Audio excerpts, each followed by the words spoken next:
Hey, it's Fred. Welcome back to the Flying WoodShop. If this is your first time visiting, I'll tell you a little bit about what we got here. My wife and I are Air Force veterans, and we have a small wood shop on our property where we make patriotic and aviation type stuff, but we also do lots of other custom stuff, which is what I wanted to talk to you about today.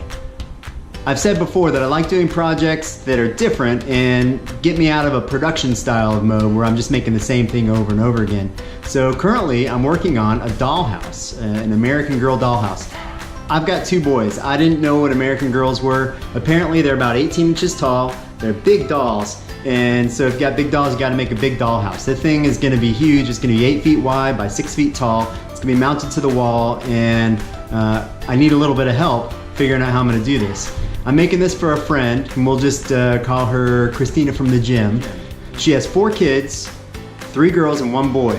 The boy is 5. She's got a girl who's, I think, 7, another 2-year-old, and a little tiny baby. But the boy's outnumbered. So I'm making this dollhouse, and I want to have a really awesome garage for the boy. Now, I do have kids about his age, so I understand what a 5-year-old boy likes, but I don't have all the best ideas in the world, and I thought maybe you could help me out. You could help him out. So down below, put your ideas in the comments. We'll try to incorporate the best ones into the project and make this thing awesome, not just for the girls, but for this boy as well. Okay, so now I'll show you what I've done so far. You always got to start with a good plan. One of the things I failed to mention about the garage, the dimensions of it for that boy are about 3 feet long by 2 feet deep by 2 feet high.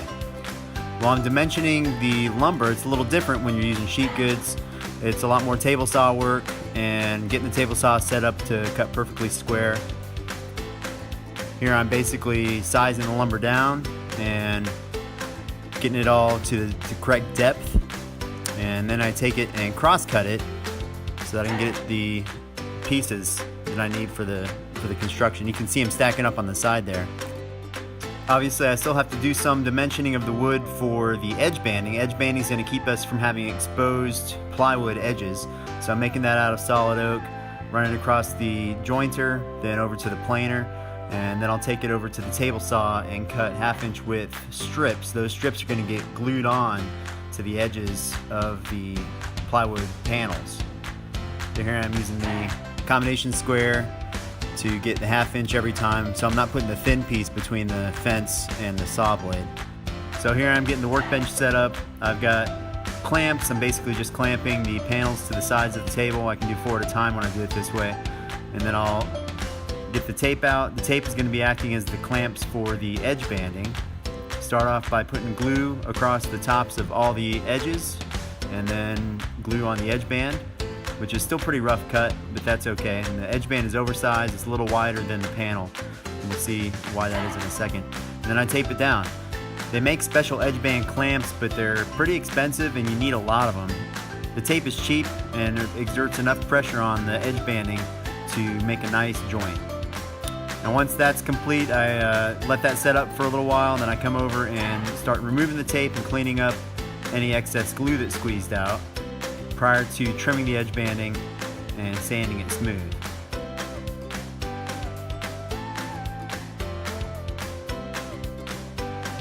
I'm setting up the router for trimming the edge banding. I'm removing the stock router base plate and putting on a custom base plate that I built. The way this base plate works is it registers the router against the flat surface of the panel that I'm trimming the edge banding on. And you'll see it more in a second when I actually show it in action. And this is going to flush cut the edge banding with the panel so that it's a smooth transition. And then I'll sand it up at the end to get it really smooth and get all the little bits of glue out of there as well. And this is just a piece of MDF that I had as scrap, and I made this base plate. I've used it on a couple of projects. You have to really pay attention to the details when setting the router up to get it just right. But once it's set up, it works great. So here it is. You can see how uneven that was, and then as I go across it with the router, it's registering against the surface and it's trimming it nice and flush. So I'll do that on both sides for every piece. It's much faster than trying to sand it off, that's for sure. Much more precise too. Here I am doing it on a longer piece. You see some folks arriving from an appointment, discussing the plans, talking about what we're doing, probably giving them safety tips.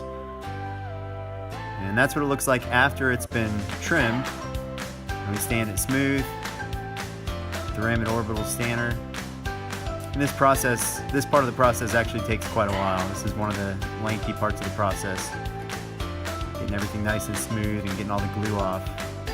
You want the surface to be ready for paint or finish or stain or whatever's going on there next. I'm still working on this part of the process, but I'm just showing you a couple examples here. The longer pieces have two pieces of edge banding on them, and I wanted to show you how with proper glue up and trimming and sanding, you can get those joints at the three-way junction where two edge bands meet with the panel edge. Almost disappears. There it is. I haven't trimmed the one side yet, obviously. I've got just about all the wood processed at this point, and pretty soon I'll get to start assembling this thing and make it look like a real dollhouse. So keep an eye out. There'll be an update probably next week, and thanks for watching. We'll see you next time.